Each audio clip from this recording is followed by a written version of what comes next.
নমঃ পার্বতী পতে হর হর মহাদেব। আমি স্বপ্না, আর আমি আজকে বৃহৎ শিব মহাপুরাণের চতুর্দশ অধ্যায়ের শিব পূজা বিধির 16 নম্বর, 17 নম্বর এবং 18 নম্বর পাঠ করতে চলেছি। তো তোমরা সকলে চলে এসো বৃহৎ শিব মহাপুরাণের মধুর বাণী শ্রবণ করতে। আজকের শ্লোকটি হলো বিশ্বেশ্বর পরদেব জহসি সহসি নমস্ততে বরদ তাম মহাদেব দেবদেবম মহেশ্বরম। শ্লোকটির আজকে 16 নম্বর পাঠ থেকে পাঠ করতে চলেছি। তো 16 নম্বর পাঠটি হলো, ভক্তকে কেমন ফল করেন অর্পণ, শাস্ত্র অনুসারে তাহা করুণ বর্ণন। সুতবর কহিলেন, হে মহর্ষিগণ, যথোচিত তদুত্তর করিব কীর্তন।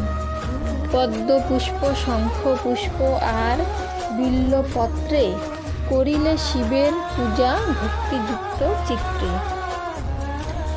যে সে পুষ্পের সংখ্যা যদি 1 লক্ষ হয়, পূজকের লক্ষ্মী লাভ হইবে নিশ্চয়।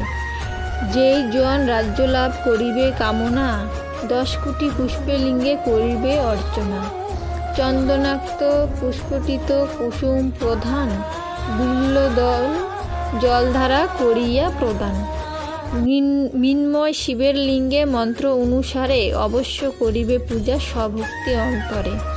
1 লক্ষ পুষ্প দিয়া কারাবদ্ধ জন, মহেশের প্রীতি হেতু করিবে পূজন। 50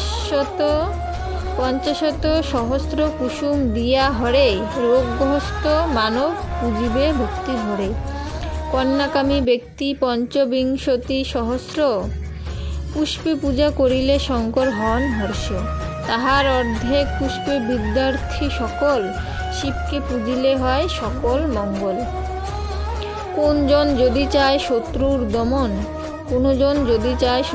দমন, অযুত পুষ্পতে শিবে করিবে পূজন।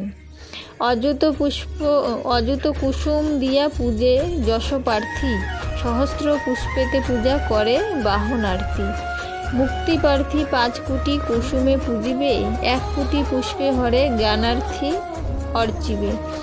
1/2 কোটি পুষ্পে শিবে করিলে অর্চন, মহেশ্বর প্রীত হইয়া দিবেন দর্শন। 1 লক্ষ শিব মন্ত্র জপে দেহ শুদ্ধ হয়, 2 লক্ষ জপে জ্যোতিষ্মরত্ব নিশ্চয়।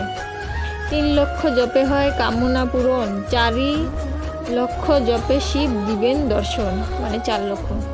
5 লক্ষ জপ যেবা করে আচরণ, মহাদেব তাহার অগ্রে আবির্ভূত হন। শিব নাম জপ করে 10 লক্ষ বার, সেজন সকল ফল লোভে অনিবার। দুর্বা দ্বারা শিব পূজে আয়ুষ্কামী জন, ধুতুরা ফুলেতে পূজে পুত্রকামী গণ। যেই ধুতুরার নাল রক্তবর্ণ হয়, তাহা শুভকর শিব পূজায় নিশ্চয়। যেই পুষ্প দিয়া করিলে পূজন, যাহা যাহা ফল হয় করিব বর্ণন। বিবিধ ভূষণে ধেনু করিয়া ভূষিত, বিপ্রে দান যদি দেয় বৎসরের সহিত।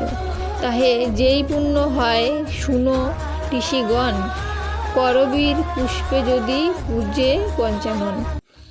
সেই পুণ্য লাভ হয় নাহি সংশয়, সে তো করবিতে তাহা জানিবে নিশ্চয়। সে তো করবিতে হয় যে পুণ্য সঞ্চার, লহিতে দ্বিগুণ পুণ্য শাস্ত্রের বিচার। কোটি রূপ যদি শিবে করয়ে অর্পণ, তাহে সেই পুণ্য লাভ করে জনগণ। শেফালি কুসুমে সেই ফল লাভ হয়, কন্দ পুষ্পে শতগুণ জানিবে নিশ্চয়। মল্লিকা পুষ্পেতে যদি পূজে মহেশ্বরে, কুন্দ হতে শতগুণ ফল পায় নরে। মুক্তা দিয়া শিবলিঙ্গ করিয়া নির্মাণ, যদি করে মুক্তা দিয়া পূজার বিধান। তাহে সেই পুণ্য পায় পুণ্যবান নর, দ্রোণ পুষ্পে সেই পুণ্য যদি পূজে হর। বৈশাখে চামর দ্বারা করিলে ব্যাজন, সে পুণ্য শিরীষ ফুলে করিলে পূজন। অশ্বমেধ মহাযজ্ঞ যেই পুণ্য হয়, কুটি গঙ্গা স্নানে হয় সেই ফলদয়।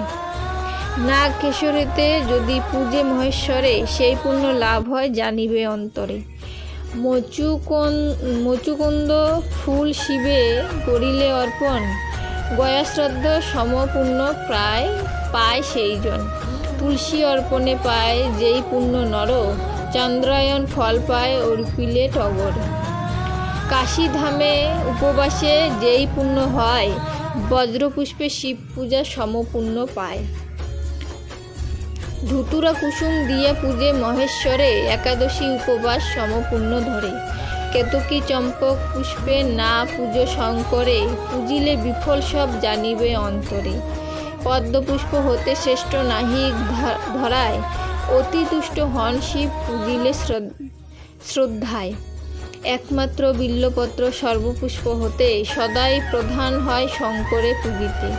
অজ্ঞানে অভক্তি করি কিংবা ভক্তি ভরে, বিল্বপত্র দ্বারা যদি পূজে মহেশ্বরে। তাহার নিকটে হয় সমন দমন, অন্তিমে সেজন যায় কৈলাস ভুবন। তাহার প্রমাণ আমি করিব বর্ণন, শ্রবণে পাতক রাশি হয় বিমোচন। পূর্বেতে আছিল এক দুর্মতি তস্কর, চৌর্যবৃত্তি দুষ্যবৃত্তি কুকর্মে তৎপর। তাহার পীড়নে সবে হইয়া অস্থির, তারে ধরিবার তরে যুক্তি করে স্থির। সকলে একতাবদ্ধ হইয়া তখন, রশির দ্বারায় তারে করিল বন্ধন। ভুজবল নাম ধরে দারুণ তস্কর, ধরিয়া তাহাকে দিল রাজার গোচর। সবিশেষ প্রমাণ পাইয়া নরপতি, নির্বাসনে সেই দুষ্টে দিল অনুমতি। রাজার আজ্ঞায় তার কিঙ্কর সকলে, দূরীকৃত করি দিল দুষ্ট ভুজ বলে। সে দেশ ছাড়িয়া দুষ্ট চলিল সত্তর, ক্রমে উপনীত হইল অবন্তী নগর। আজকে বৃহৎ শিবপুরাণের 16, 17 এবং 18 নম্বর পাঠ এখানেই সমাপ্ত হলো।